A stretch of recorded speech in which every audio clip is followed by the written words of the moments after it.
Привет! Меня зовут Ажар, и мы продолжаем наши уроки по запоминанию казахских слов. Мои видео предназначены для людей, которые разговаривают на русском языке, но хотели бы запоминать, легко и быстро запоминать казахские слова, увеличивать свой словарный запас казахского языка и со временем научиться разговаривать на нем и понимать на нем. Сегодня мы работаем со словом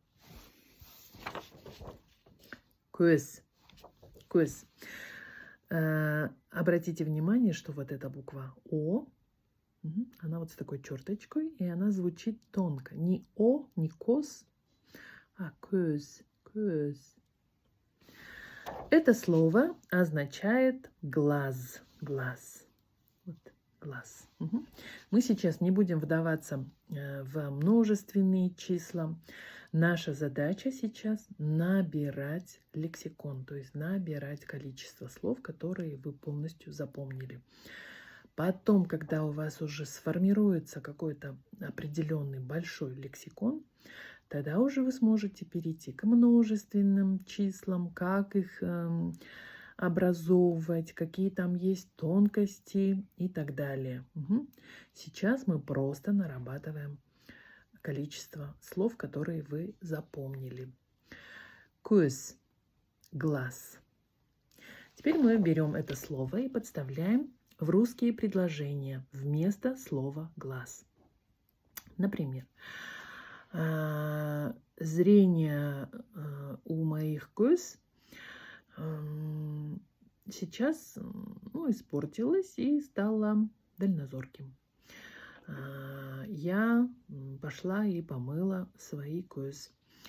На самом деле через көз человек получает очень большое количество информации об окружении. Женщины наносят на свои, рядом со своими көз декоративную косметику. Как говорят русские, көз – это зеркало души. Для того, чтобы сохранить подольше здоровье көз, не надо близко смотреть и долго смотреть какие-то мелкие шрифты. Кстати, перед компьютером слишком долго не надо сидеть. Вот. И как-то менять виды деятельности для того, чтобы не было фиксации көз на одном объекте. Но это были предложения, это были не рекомендации. Я не врач. Врач, который лечит көз, называется окулист. Если у вас көз стали плохо видеть, сходите в оптику и выпишите себе очки.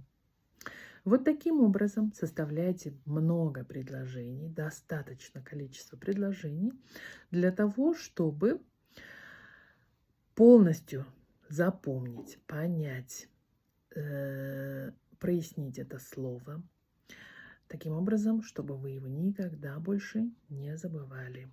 И чтобы в любой момент, когда оно вам нужно было, оно пришло к вам. То есть вы могли с легкостью использовать его. Пишите свои комментарии, пишите о любых победах, о своих достижениях. Мне это очень важно. Мы идем с вами к нашей цели. У нас хорошая, большая цель. И каждое слово приближает нас к нашей цели. Спасибо большое, что смотрите мои видео. И до новых встреч.